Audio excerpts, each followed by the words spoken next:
¿Cómo están, queridos estudiantes, queridos alumnos? Los saludamos en esta nueva clase virtual, la cual se prepara con mucho cariño para ustedes. Chiquillos, antes de iniciar la clase, tratemos un poco de recordar qué es lo que estamos estudiando para poder contextualizarnos en esta clase de hoy día. Nosotros estamos estudiando todo lo que es el difícil proceso de independencia de nuestro país, y no solamente de nuestro país, sino de las colonias americanas que por mucho tiempo pertenecieron a la corona española.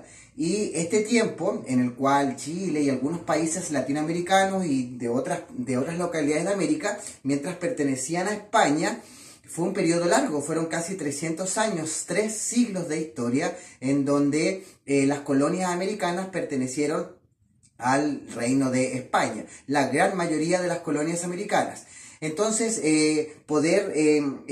lograr su independencia no fue un camino fácil, fueron muchas batallas, fueron muchos ensayos constitucionales, muchos personajes históricos que aquí trabajaron o que lucharon para lograr o consolidar una independencia. Eso es lo que estamos estudiando. Entonces, antes de iniciar la clase número 13, vamos a hacer un recuerdo bien pequeño de lo que llevamos estudiado al momento para que sea más fácil poder comprender lo que viene ahora. Bueno, hoy nosotros estamos en la unidad de la creación de una nación, cómo se crea una nación y cuál es el aprendizaje esperado para esta clase, ¿cierto? Problematiza las implicancias de la adopción de lograr una república independiente como forma de una organización de una república. Entonces, miren, queridos estudiantes, aquí hay una pequeña línea de tiempo que es lo que nosotros ya hemos estudiado. Para que Chile logre su independencia, tuvo que pasar por diferentes etapas históricas, como por ejemplo la etapa de la Patria Vieja, que ya la estudiamos, este periodo que duró 4 años, el que se inicia con la primera Junta Nacional de Gobierno y termina con el desastre de Rancagua, y en estos 4 años, de 1810 a 1814, ocurrieron acontecimientos importantes en Chile que ya lo hemos estudiado en guías anteriores. Cuando termina la Patria Vieja, se da inicio a la Reconquista Española. La misma palabra lo dice. Los españoles nos volvieron a reconquistar. O sea, todo lo que Chile logró durante la Patria Vieja, de alguna u otra manera, decirlo quizás metafóricamente, se saca, se tira a la basura y nuevamente se coloca la bandera de España. O sea, fuimos reconquistados. Y este periodo, la Reconquista, de 1814 a 1817, es donde Chile nuevamente empieza a buscar estrategias de cómo recuperar o cómo lograr su independencia de manera definitiva. Y es aquí cuando entramos a la Patria Nueva, en donde Chile logra consolidar al fin su independencia. Entonces, entre 1810 a 1817, en donde se inicia la Patria Nueva, tengo bastantes años, en donde este periodo es un periodo de batallas, es un periodo de conflictos, es un periodo donde surgen personajes importantes como José Miguel Carrera, Bernardo Higgins, Manuel Rodríguez, destacan batallas importantísimas como la batalla de Chacabuco, la batalla de Maipú, el desastre de Rancagua, la batalla de Cancha Rayada, en fin. Patria Vieja, Reconquista Española y Patria Nueva, donde al fin se logró la independencia, ¿cierto? Y esta independencia que Chile logra con la batalla de Maipú, en donde Bernardo Higgins y el general San Martín se dan este épico abrazo, el abrazo de Maipú, los españoles se van y Chile logra firmar su independencia definitiva. Aquí es cuando mucha gente dice, wow, Chile logró su independencia y todos vivimos felices, pero no fue así, porque aquí es cuando comienza lo que estamos estudiando. Ahora que Chile es independiente, Chile tiene que lograr organizar su república, organizar su nación. Recordemos que Chile estuvo casi 300 años bajo la corona española y ahora los españoles se van del territorio, pero dejan a Chile aquí. Los españoles, como decir, ya, señores chilenos, nos vamos, los dejamos solos, quieren su independencia, nos retiramos de esos territorios y se fueron. Pero ahora Chile está recién comenzando su independencia y debe organizarse. Por eso esta parte de la unidad se llama la organización de la república. Cómo Chile se organiza, cómo Chile se arma, cómo Chile empieza a moldearse como una nación libre después de haber estado 300 años bajo la corona española. Si nosotros seguimos aquí, las clases virtuales anteriores, si cierto, hablamos de este proceso de organización de la República, que para Chile no fue fácil, como dice aquí, ser un país libre, no fue fácil, ya que estuvo 3 siglos bajo el dominio de la corona española. ¿Cuáles son los problemas que surgen una vez que Chile logra su independencia? Bueno, el cambio mental, ¿cierto?, de pasar de una colonia a país. ¿Ya? ¿Por qué colonia? Porque en los tiempos en donde Chile pertenecía a España era una colonia española, y ahora que Chile logró sacar a los españoles de su territorio, ese cambio de colonia a país fue un cambio que no fue fácil hacerlo. Empiezan a formarse, como dijimos en las clases virtuales anteriores, problemas de límites, como decir Chile llega hasta aquí en el mapa, y aparecía otra colonia que ahora es país independiente y decía no, hasta aquí entra mi país, no, hasta aquí viene el mío. Entonces empiezan a formarse estos problemas de límite que tiempo más después, ¿cierto?, repercuten en nuevas guerras, como por ejemplo la guerra del Pacífico. Y es aquí cuando surge la figura de Ramón Freire, que también lo estudiamos en la clase anterior, ya que Ramón Freire de alguna otra manera asume este control de Chile en este periodo inestable, en este periodo en donde nos estamos recién formando como una república. Y bueno, Ramón Freire es la persona que toma el control de Chile, y las clases virtuales anteriores hablábamos, ¿cierto?, que bajo el directorio de Freire se incorpora la isla Chiloé al territorio nacional. De alguna otra manera sacamos las últimas huestes españolas que estaban en este territorio, y aquí empezamos a moldear este Chile, este nuevo Chile o este Chile naciente que logra su independencia. Este periodo también se conoce como un periodo de las anarquías. ¿Por qué? Porque había muchos conflictos, había mucha gente que daba una idea, gente que decía otra, gente que decía yo quiero que Chile sea de esta manera, y otros decían no, Chile tiene que ser de esta otra manera. Entonces un periodo de anarquía, de inestabilidad política. No es que Chile logró su independencia el día lunes, por decirlo así, y al martes todo estaba funcionando. No fue así, fueron tiempo de una organización, de una inestabilidad y de una anarquía política, y también un periodo de muchos ensayos constitucionales. Recordemos que una constitución es el libro que rige o ordena un país, donde se escriben las leyes y las normas, porque es un periodo de ensayos constitucionales, porque se hacía un ensayo constitucional, se sacaba, se hacía otro, en este no gustó, lo volvemos a sacar y hacemos otro. Entonces no fue un periodo fácil. Sigamos avanzando con la historia. Este PowerPoint también lo van a tener ustedes. Aquí colocamos con el profesor Erwin una imagen en donde se ve gente que está peleando, discutiendo, dando sus puntos de vista, sus ideas.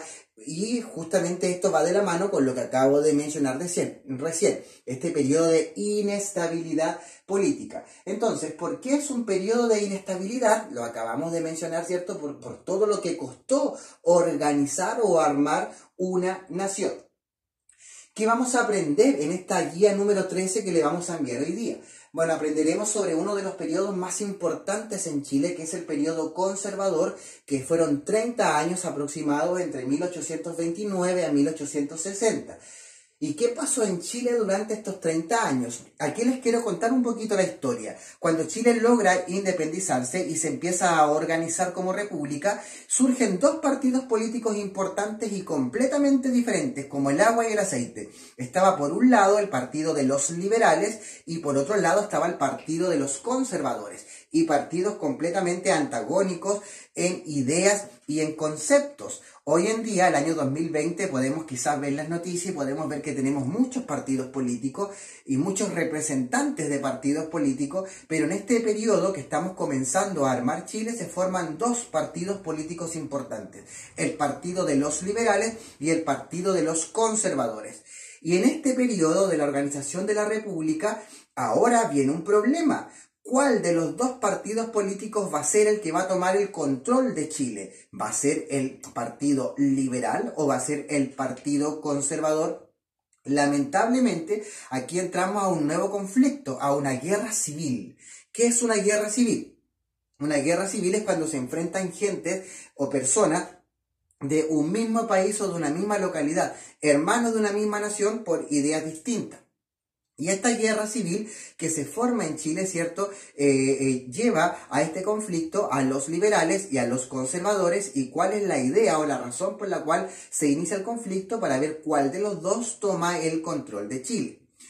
Si nosotros vamos a comenzar estudiando el periodo conservador, que duró 30 años, es porque esta batalla la ganan los conservadores. Así que ahora los conservadores son los que tienen el control de Chile. Veamos cuáles son las ideas conservadoras y qué es lo que ocurre en Chile durante estos 30 años que los conservadores toman el control de nuestro país. En el PowerPoint que le vamos a enviar también especificamos, ¿cierto?, más o menos las ideas que tenían cada uno de estos partidos. Por darle un ejemplo, el Partido Liberal querían libertades públicas. Los liberales decían, estuvimos tanto tiempo bajo la presión española, estuvimos tanto tiempo bajo el dominio español, de que ya es momento de que tengamos libertades. Entonces los liberales hablaban, ¿cierto?, o fomentaban las ideas de libertades públicas, de libertades individuales, y además los liberales decían de que las ideas de la Iglesia debían ser completamente aparte de las ideas del Estado, como decir Iglesia por un lado y el Estado que gobierne por otro. Los liberales también, ¿cierto?, eran conocidos como los pipiolos. Y después estaban los conservadores, los que se quedaron a cargo de Chile. Y los conservadores, ¿cierto?, ellos querían un orden público. Ellos decían, no podemos dar libertades si antes no ordenamos un país. Y este orden debía ser autoritario, debía ser un orden fuerte en donde la gente entienda sí o sí que debe ordenarse primero para después tener libertades.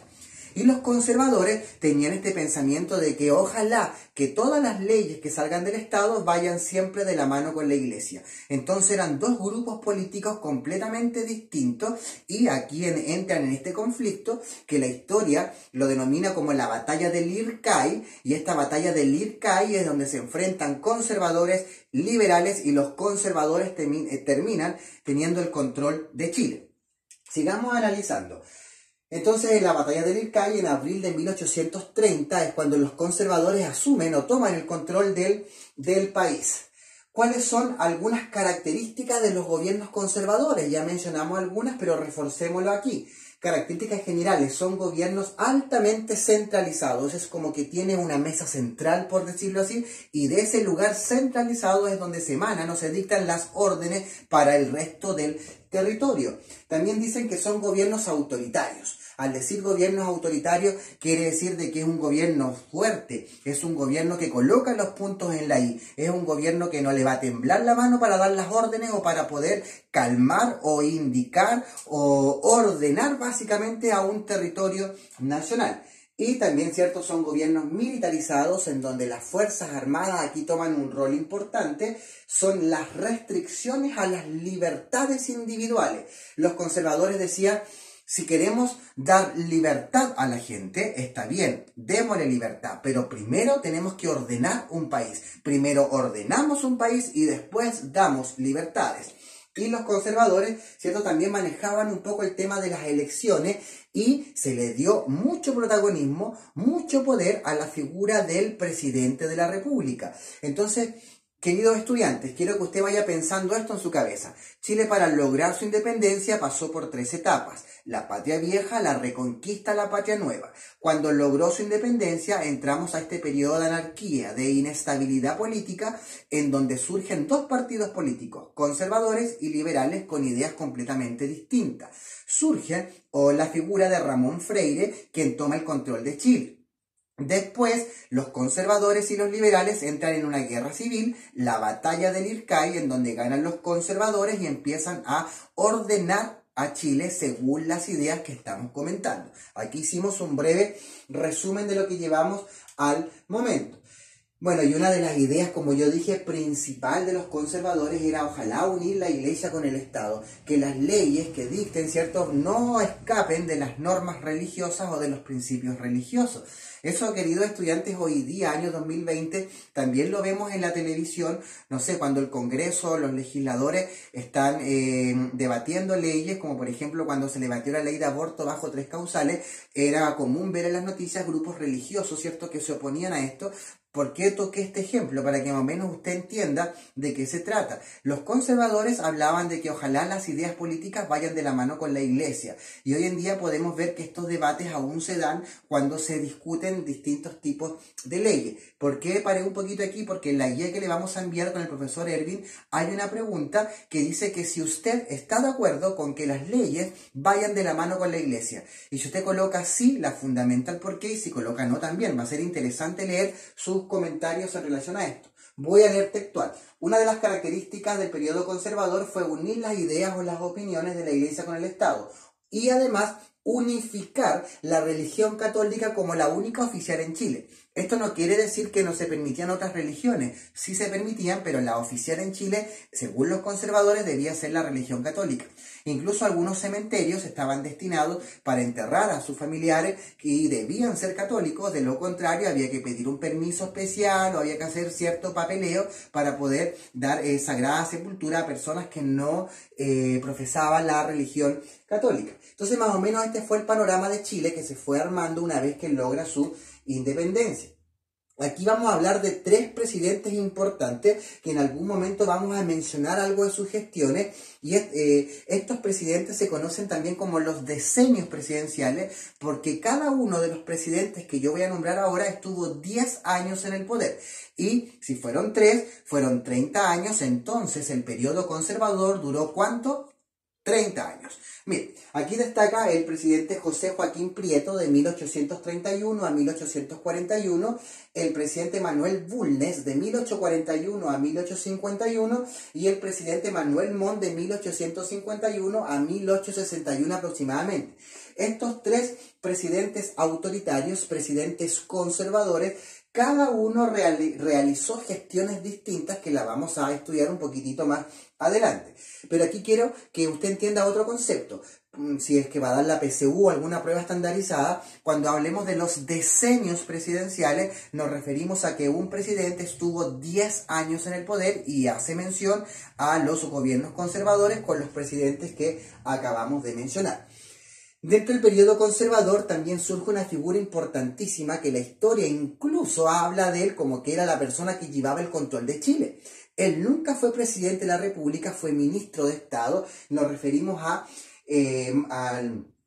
Diego Portales, que fue una persona importante. Incluso la historia dice que Diego Portales fue la persona que terminó armando el país finalmente. Reitero, Diego Portales nunca fue presidente, fue ministro de Estado, pero las decisiones que él tomaba, o la voz que él tenía, o la autoridad que él tenía, muchas veces llegó a sobrepasar la figura del presidente. Hablemos un poquito de Diego Portales, ¿cierto? Las ideas de Diego Portales, una de ellas, ¿cierto?, decía que la base de cualquier sistema político debe ser el orden. O sea, Diego Portales no andaba ahí con palabras vagas o con palabras simples. Portales decía que la única manera de poder tener un país organizado, un país libre, es a través del orden.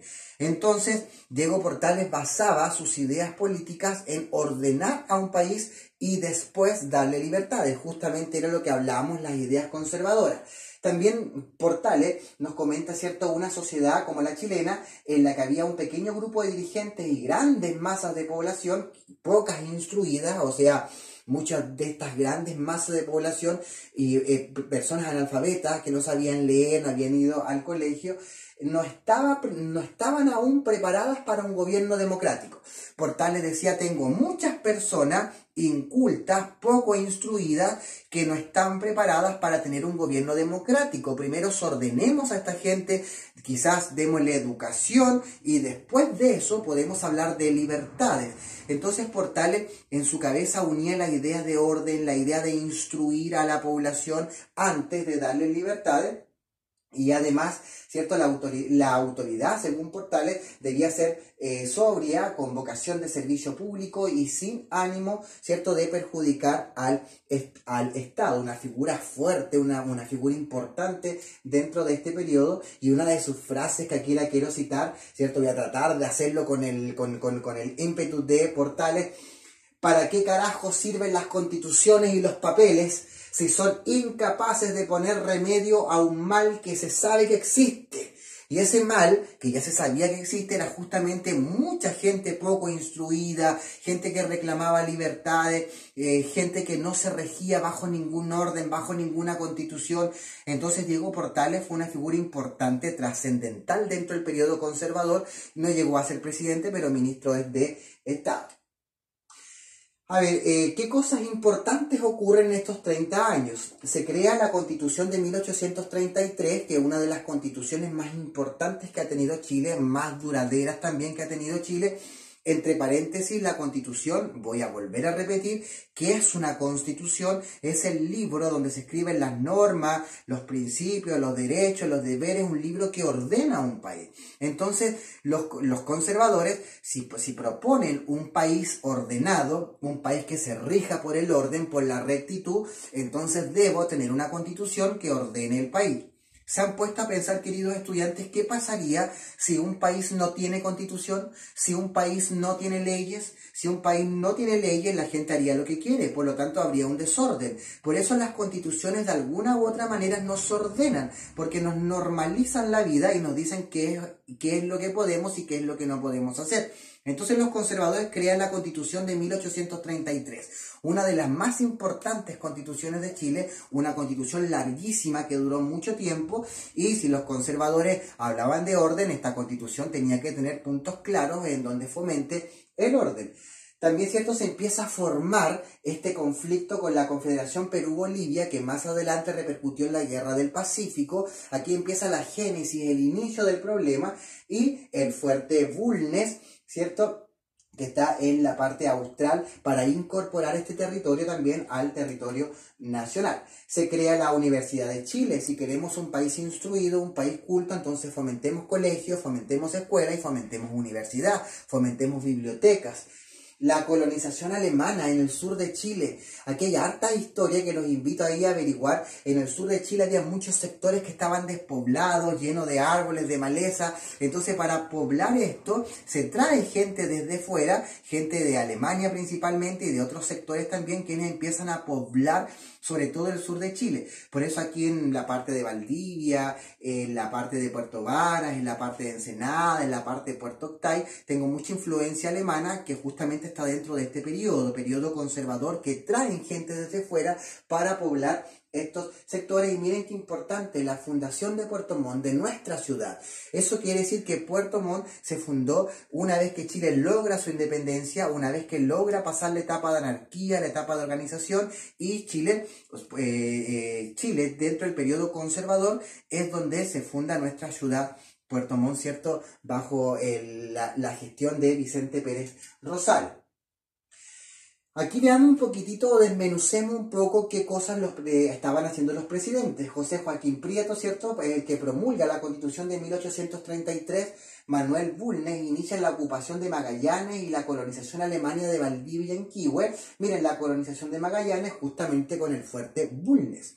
Y Manuel Montt, la fundación de Puerto Montt, que es uno de los hitos quizás más importantes bajo la gestión de este Puerto Montt, porque nos llega directamente a nosotros. Y la Constitución de 1833, vamos a analizar la Constitución completa, pero algunos puntos importantes, como por ejemplo la Constitución decía, miren qué injusto, que solo pueden votar en las elecciones los hombres mayores de 21 años y que tengan un empleo o algún inmueble. Este es el famoso voto censitario, el voto en donde tú puedes ir a ejercer, puedes ir a votar, siempre y cuando tengas un trabajo y tengas propiedades, y seas mayor de 21 años, seas hombre. O sea, aquí las mujeres quedaban completamente excluidas de este proceso cívico de votación. Es como que una persona vaya a votar y tenga 22 años, un varón, y diga venga a votar, y le preguntan, ¿tiene algún inmueble? No, no tengo. ¿Tiene trabajo? Tampoco, no puede votar. Entonces finalmente la gente que podía votar era muy poca y las elecciones se daban vuelta como lo mismo, porque se excluía mucha gente, todas las mujeres y todos los varones menos de 21 años y que no tengan trabajo y que no tengan propiedades. Este tipo de voto es el voto censitario. Y además, ¿cierto?, el presidente puede vetar o rechazar las decisiones del Congreso. A ese nivel de poder tenía el presidente bajo los gobiernos conservadores. El Congreso podía redactar, discutir leyes, y si al presidente no le gustaba, simplemente la sacaba. Imagínense que esto pasara hoy día, con, no sé, con el 10% de la AFP, que el presidente diga, no, ¿saben qué? Esto no se va a hacer por ningún motivo y no se hace y no se hace. Eso ya no se puede hacer porque ya tenemos división de los poderes del Estado, que es lo que vimos en clases anteriores. Pero en el periodo conservador el presidente tenía el poder, la autoridad, la facultad para hacerlo. Y además el presidente puede nombrar autoridades, esto se mantiene, hay cosas en la Constitución de 1833 que se mantienen. ¿Por qué? Porque hoy en día el presidente también puede nombrar sus autoridades, que son las autoridades designadas, que son la gente que le ayuda, como por ejemplo los ministros, los seremi, los jefes de las Fuerzas Armadas, en fin, entre entre otras. Y ojalá establecer la religión católica como una religión oficial en Chile. Esos son más o menos los puntos, ¿cierto?, más importantes o relevantes de la Constitución de 1833. Entonces, queridos estudiantes, esta es la guía que le vamos a enviar hoy día, ¿ya? Y esta guía, ¿cierto?, de alguna otra manera sintetiza lo que hemos conversado y tiene preguntas como por ejemplo, ¿por qué motivos entre 1823 y 1830 se conoce como la inestabilidad política? Ahí usted puede argumentar y comentar, bueno, un periodo de inestabilidad, porque Chile se estaba recién formando como una nación, porque habían ideas que por un lado decían esto, decían lo otro, no estaba estable, estaba aún inestable, se estaba armando. Estoy dando pistas para que vaya haciendo sus respuestas. Señala, después hay una pregunta que quizá señala 3 ideas claras de los gobiernos conservadores, idea 1, idea 2, idea 3. Otra pista más, los gobiernos conservadores, una de sus ideas principales era el orden bajo la autoridad. Entonces quizás podríamos argumentar un poquitito más, busque otra idea y otra idea. La pregunta 5 dice, comentario personal, lo que dije recién. ¿Estás de acuerdo con que las ideas políticas siempre vayan de la mano con los conceptos religiosos o no? Y la fundamentamos. Y la pregunta 1 y 2, que están más arriba, tienen relación con la guía y la podemos complementar con la clase. Entonces, queridos estudiantes, ¿qué es lo que hablamos hoy día de este periodo conservador, de estos 30 años en donde Chile empieza a ordenarse bajo las ideas y bajo los principios de los diseños presidenciales, o sea, de los gobiernos conservadores? ¿Qué es lo que viene ahora? Ahora se nos viene una parte importante, porque los conservadores tienen que entregar el mando, se los pasan a los liberales, viene la guerra del Pacífico, en fin, ¿qué es lo que viene ahora? Se viene entretenido. Así que, queridos alumnos, espero que esta clase les haya servido para poder trabajar la actividad número 13. Así que con todo el entusiasmo, con toda la actitud de ser más, y si ya estamos a estas alturas del partido es porque lo están haciendo muy bien. Así que ahora recargamos las pilas, nos volvemos a levantar con el entusiasmo que los caracteriza para poder terminar este año escolar, ojalá de la mejor manera. Así que un abrazo virtual para cada uno de ustedes. Me despido, ¿cierto?, también en nombre del profesor Erwin, que hicimos la actividad juntos. Así que un abrazo para ustedes, queridos alumnos. Que estén muy bien.